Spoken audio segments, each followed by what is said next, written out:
خالد رضی اللہ عنہ کی زندگی میں یہ دوسرا موقع تھا کہ وہ سوچوں اور خیالوں کی بھول بھلائیوں میں بھٹکتے سفر کر رہے تھے۔ ایک روز جب وہ مکہ سے مدینہ کو تنہا جا رہے تھے، انہوں نے مدینہ جا کر رسول اکرم صلی اللہ علیہ وآلہ وسلم کے دست مبارک پر اسلام قبول کرنا تھا، اور اب وہ حمص سے اپنی معزولی کا حکم سن کر کنسرین کو جا رہے تھے۔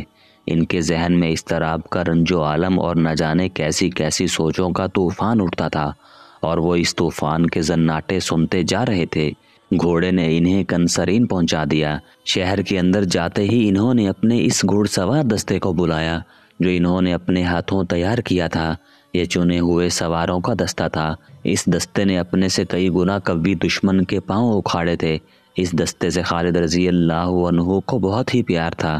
ابھی کل ہی کی بات تھی کہ اس دستے کے سامنے کھڑے ہو کر خالد رضی اللہ عنہ کہا کرتے تھے کہ دشمن پر ٹوٹ پڑو۔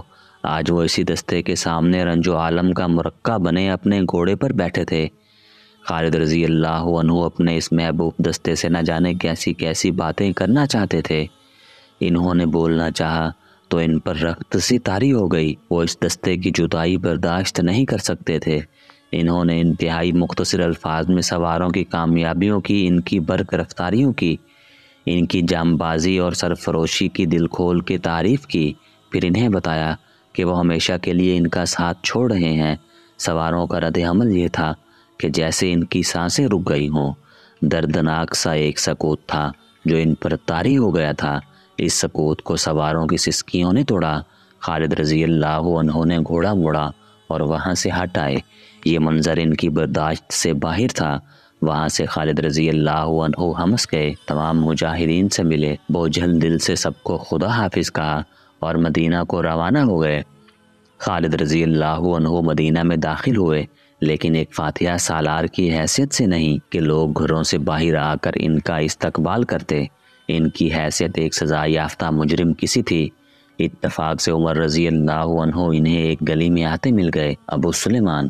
عمر رضی اللہ عنہ نے خالد رضی اللہ عنہ کے جنگی کارناموں کو ان الفاظ میں سراہا۔ تو نے وہ کام کیا ہے جو کوئی اور نہیں کر سکتا تھا، مگر ہر کام اللہ کرتا ہے، اور تو نے جو کام کیا ہے وہ کسی بھی مسلمان کو پسند نہیں آیا۔ خالد رضی اللہ عنہ نے کہا، اے ابن خطاب، تو نے میرے ساتھ بے انصافی کی ہے۔ کہاں سے آئی یہ دولت کہ تو اسے ناجائز اسراف میں پھینکتا پھرتا ہے؟ عمر رضی اللہ عنہ نے کہا، ابو سلیمان، کیا تو رومی اور فارسیوں جیسا بادشاہ بننا چاہتا ہے؟ خدا کی قسم تو میرے لیے قابل احترام ہے، تو مجھے عزیز ہے۔ اب تجھے مجھ سے کوئی شکایت نہ ہوگی۔ خدا کی قسم میں کسی سالار، کسی امیر اور کسی حاکم کو بادشاہوں جیسا بننے نہیں دوں گا کہ جس نے مداح سرائی کی اس کی جھولی انعام سے بھر دی۔ خالد رضی اللہ عنہ ایک دو دن مدینہ رہ کر کنسرین چلے گئے۔ وہ مدینہ کو ہمیشہ کے لیے چھوڑ گئے تھے۔ اللہ کی تلوار نیام میں بند ہو گئی تھی۔ اس واقعے کے متعلق بہت کچھ کہا جا سکتا تھا، بہت کچھ کہا جا چکا ہے۔ تاریخ دانوں نے اپنی اپنی رائے دی ہے۔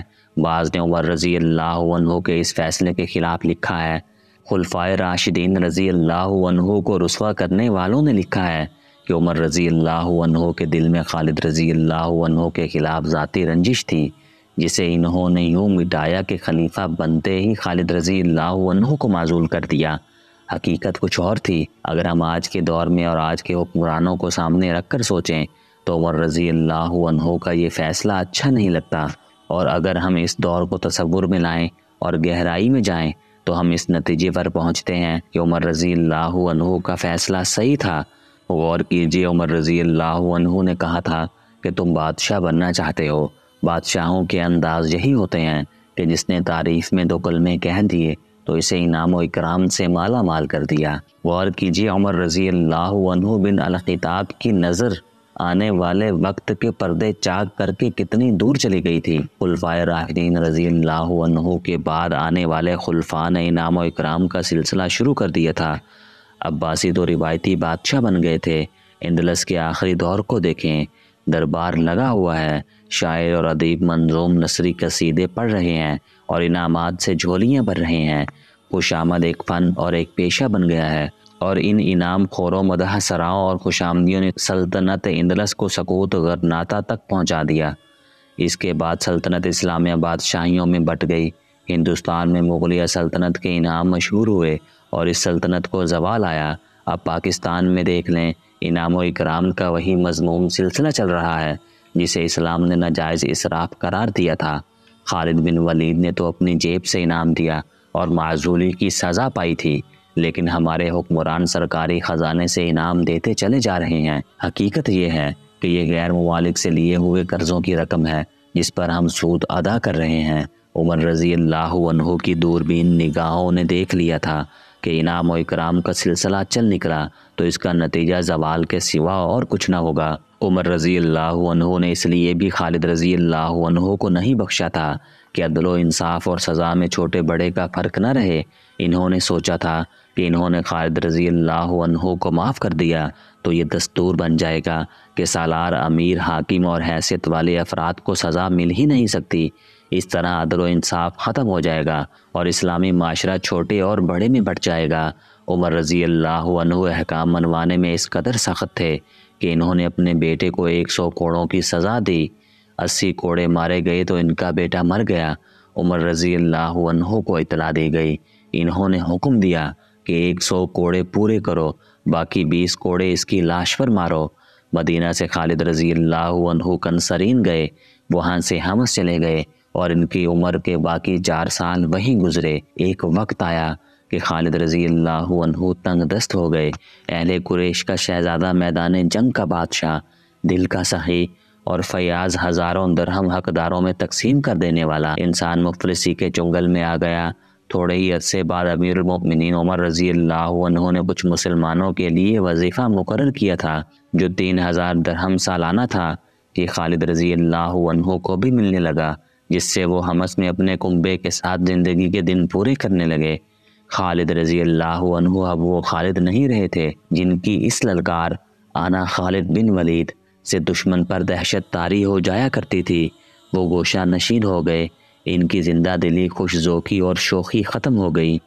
وہ چپ اور اداس رہنے لگے۔ جنوری فروری 639 18 ہجری میں انہیں ایک اور صدمہ برداشت کرنا پڑا۔ فلسطین کے ایک قصبے اموس میں طاعون کی وبا پھوٹ پڑی جو دیکھتے ہی دیکھتے تمام فلسطین اور شام میں پھیل گئی۔ لوگ بڑی تیزی سے موت کا شکار ہونے لگے۔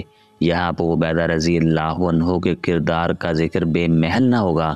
مورخ لکھتے ہیں کہ امیر المؤمنین عمر رضی اللہ عنہ نے ابو عبیدہ رضی اللہ عنہ کو پیغام بھیجا کہ وہ مدینہ آ جائیں، کچھ ضروری مشورہ کرنا ہے۔ ابو عبیدہ رضی اللہ عنہ نے جواب دیا کہ میرے جن ساتھیوں نے میدان جنگ میں کبھی ساتھ نہیں چھوڑا تھا، انہیں میں طاعون کے ڈر سے چھوڑ کر نہیں آؤں گا۔ چنانچہ وہ اپنی فوج کے ساتھ رہے اور طاعون کی وبا میں شہید ہو گئے۔ سبحان اللہ۔ خالد رضی اللہ عنہ کے تمام ساتھی سالار جن کے ساتھ انہوں نے بڑی خوفناک جنگیں لڑی تھیں، طاعون سے انتقال کر گئے۔ ان میں ابو عبیدہ رضی اللہ عنہ، شرجیل رضی اللہ عنہ بن حسنہ، زرار بن الازور، یزید بن ابی سفیان بھی شامل تھے۔ خالد رضی اللہ عنہ کے اپنے بہت سے بیٹے طاعون کا شکار ہو گئے۔ ایک باپ کے لیے یہ صدمہ ناقابل برداشت تھا۔ طاعون کی اس وبا میں 25,000 مسلمان اللہ کو پیارے ہو گئے۔ خالد رضی اللہ عنہ پہلے بھی چپ ہی رہتے تھے، مگر اب تو جیسے ان کی قوت گویائی ختم ہی ہو گئی۔ مسلمانوں کی فتوحات کا سلسلہ چل رہا تھا۔ ابو عبیدہ رضی اللہ عنہ کے انتقال کے بعد سپہ سالاری عمرو بن العاص کو ملی۔ خالد رضی اللہ عنہ جب مسلمانوں کی نئی فتح کی خبر سنتے تھے تو ان کے چہرے پر رونق آ جاتی تھی، مگر کچھ دیر بعد وہ پھر سے بجھ کر رہ جاتے۔ غالباً انہیں یہ خیال آ جاتا تھا کہ وہ اس جنگ میں شریک نہیں ہوئے۔ پھر ایک دن خالد رضی اللہ عنہ کو ایسی بیماری نے آ لیا جو انہیں بڑی تیزی سے کھانے لگی۔ 642 21 ہجری میں خالد رضی اللہ عنہ کو ایسی بیماری نے آ لیا جو انہیں بڑی تیزی سے کھانے لگی۔ یہ صدموں کا اثر تھا، ان کا جسم گلتا چلا گیا۔ ایک روز ایک دوست انہیں دیکھنے آیا۔ غور سے دیکھ، خالد رضی اللہ عنہ اپنی ایک ٹانگ ننگی کر کے اپنے دوست کو دکھائی اور پوچھا، کیا میری ٹانگ پر کوئی جگہ تجھے نظر آتی ہے جہاں تیر، تلوار یا برچھی کا زخم نہ ہو؟ دوست کو ایسی کوئی جگہ نظر نہ آئی جہاں زخم نہ تھا۔ خالد رضی اللہ عنہ نے دوسری ٹانگ ننگی کر کے دوست کو دکھائی اور یہی سوال پوچھا۔ پھر دونوں بازو باری باری ننگے کیے اور یہی سوال پوچھا۔ پھر سینہ اور پیٹھ دکھائی۔ دوست کو ایک بالشت سے زیادہ کوئی جگہ نظر نہ آئی جہاں زخم کا نشان نہ ہو۔ کیا تو نہیں جانتا میں نے کتنی جنگیں لڑی ہیں؟ خالد رضی اللہ عنہ نے بڑی نحیف آواز میں کہا۔ پھر میں شہید کیوں نہ ہوا؟ میں لڑتے ہوئے کیوں نہ مرا؟ تو میدان جنگ میں نہیں مر سکتا تھا ابی سلیمان؟ دوست نے کہا، تجھے رسول اللہ صلی اللہ علیہ وآلہ وسلم نے اللہ کی تلوار کہا تھا۔ یہ رسول اکرم صلی اللہ علیہ وآلہ وسلم کی پیش گوئی تھی کہ تو میدان جنگ میں نہیں مارا جائے گا۔ اگر تو مارا جاتا تو سب کہتے کہ کافر نے اسلام کی تلوار توڑ دی ہے۔ ایسا ہو ہی نہیں سکتا، تو اسلام کی شمشیر بے نیام تھا۔ انتقال کے وقت خالد رضی اللہ عنہ کے پاس ان کا ایک ملازم حمام تھا۔ نزاع کے عالم میں خالد رضی اللہ عنہ نے کہا، میں ایک اونٹ کی طرح مر رہا ہوں، بستر پر مرنا میرے لیے شرمناک ہے۔ اور خالد رضی اللہ عنہ اس اللہ کے حضور پہنچ گئے جس کی وہ شمشیر تھے۔ خالد رضی اللہ عنہ بن ولید سیف اللہ دنیا سے اٹھ گئے۔ خالد رضی اللہ عنہ کی عمر 58 سال تھی۔ ان کی وفات کی خبر مدینہ پہنچی تو بنی مخزوم کی عورتوں میں کہرام مچ گیا۔ مدینہ کی دوسری عورتیں بھی باہر آ گئی اور مدینہ کی فضا سوگوار ہو گئی۔ عورتوں کی آہو بکا سے مدینہ کی فضائیں گونج اٹھی۔ امیر المؤمنین عمر رضی اللہ عنہ نے خلافت کی مسند پر بیٹھتے ہی یہ حکم جاری کیا تھا کہ کسی کی وفات پر گریہ زاری نہیں کی جائے گی۔ ان کے حکم پر سختی سے عمل ہوتا رہا تھا، مگر خالد رضی اللہ عنہ کی وفات پر عورتیں گھروں سے باہر آ کر بین کر رہی تھیں۔ عمر رضی اللہ عنہ نے اپنے گھر میں بیٹھے یہ آوازیں سنی تو وہ غصے سے اٹھے اور دیوار کے ساتھ لٹکتا ہوا درہ لے کر تیزی سے باہر کو چلے، لیکن دروازے میں رک گئے۔